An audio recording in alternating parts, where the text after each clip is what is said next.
বিধানসভা কেন্দ্রের উপনির্বাচনকে সামনে রেখে রাজনৈতিক দলগুলি সক্রিয় হয়ে উঠেছে। ধলাই উপনির্বাচনকে সামনে রেখে সপ্তগ্রাম মন্ডল কংগ্রেস কমিটি পুনর্গঠন করা হলো। সোমবার ভারতীয় জাতীয় কংগ্রেসের কাছাড় জেলা কমিটির ডাকে সাংগঠনিক সভা অনুষ্ঠিত হয়। সেই সভায় সর্বসম্মতিক্রমে নাইমউদ্দিন বড়ভূঁইয়াকে সভাপতি এবং শাহজাহান আহমেদ মজুমদারকে সাধারণ সম্পাদক মনোনীত করে ৩১ সদস্য বিশিষ্ট সপ্তগ্রাম জিপি মন্ডল কমিটি গঠন করা হয়। ধলাই বিধানসভা কেন্দ্রে সপ্তগ্রাম গ্রাম পঞ্চায়েতের ইসলামাবাদে জেলা কংগ্রেস সম্পাদক হায়দর হোসেন মজুমদারের পৌরোহিত্যে সভায় বক্তব্য রাখতে গিয়ে জেলা কংগ্রেসের সাধারণ সম্পাদক গিয়াসউদ্দিন বলেন, কংগ্রেসের ভিত মজবুত করতে দলের নির্দেশে মন্ডল স্তরের সাংগঠনিক সভা হচ্ছে। দলের প্রধান নেতা রাহুল গান্ধীকে অনুসরণ করে পুনরায় পুরো ভারতবর্ষে নেতৃত্ব দেবে কংগ্রেস। শক্তিশালী সংগঠন গড়ে তুলতে জিপি এলাকায় মন্ডল কমিটি গঠন করার সিদ্ধান্ত নিয়েছে দল।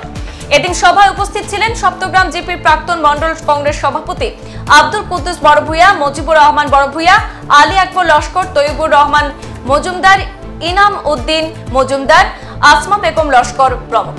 সুন্দরভাবে মন্ডল কমিটি যেভাবে হইতে লাগে, দুঃখের বিষয় হইল গিয়া যে আগের মামলার যে গরম হইয়াছে কমিটি যে গরম হইয়াছে মানানি হয়েছিল, এপিসিসি সভাপতি আজকে তাদের ধন্যবাদ। আবার সঙ্গে আমি আমার অনারেবল ডিস্ট্রিক্ট প্রেসিডেন্ট অভিজিৎ পাল মহাশয় এবং আপনার অর্গানাইজিং সেক্রেটারি সূর্যদা, আমরা লাস্টে এমপি ক্যান্ডিডেট আসলাম, তার প্রচেষ্টায় যে সুন্দরভাবে কমিটি হয়েছে, এই কমিটিটারে আবার আজকে ওপেনভাবে যে মিটিং হয়েছে কমিটির, এটার আপনার পাইছেন, এটা লাগে আপনার ধন্যবাদ। আজকে এইখানে যে কমিটিটা হইব, এই কমিটি কেবল বড় কমিটি হয়েছে না, এই কমিটি ওপেন সামনে এই কমিটি এখানে হওয়ার নেক্সট যখন আমরা বুথ কমিটি গুলো হইব, যখন আমরা বুঝে যাইব, সেইভাবে আজকে যে মন্ডলকে ছিল তার কাছে আমার অনুরোধ হইব যে যখন আমরা বুথে যাইব, সেম ওইভাবে বুথের যারা মানে প্রেসিডেন্ট হইব, ভাইস প্রেসিডেন্ট কমিটি, এই কমিটিটা ওইরকম ঘুরিয়ে মানানি লাগে, মানে আমি অনুরোধ করব। কারণ যখন আজকে অনেক কর্মীরা হইন বা অনেক আমরা বুথের যারা হইন, আপনারা কোন দিকে কমিটি মানান, কোন দিকে আমরা চাই কমিটি, কিন্তু আমরা সুযোগ পাই না, কারণ বড় হয়ে কমিটি মানা যায়।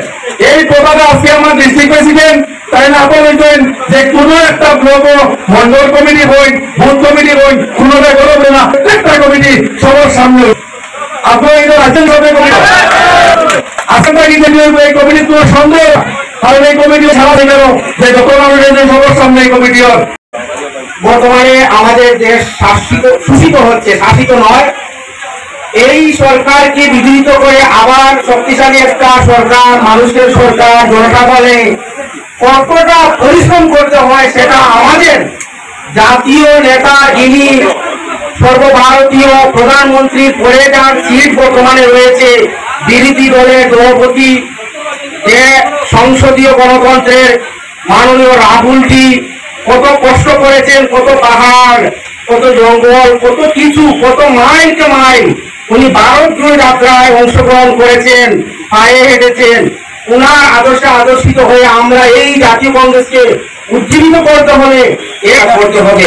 সংবাদ এই পর্যন্তই, ফিরছি পরবর্তী অন্যান্য আপডেট নিয়ে। ধন্যবাদ।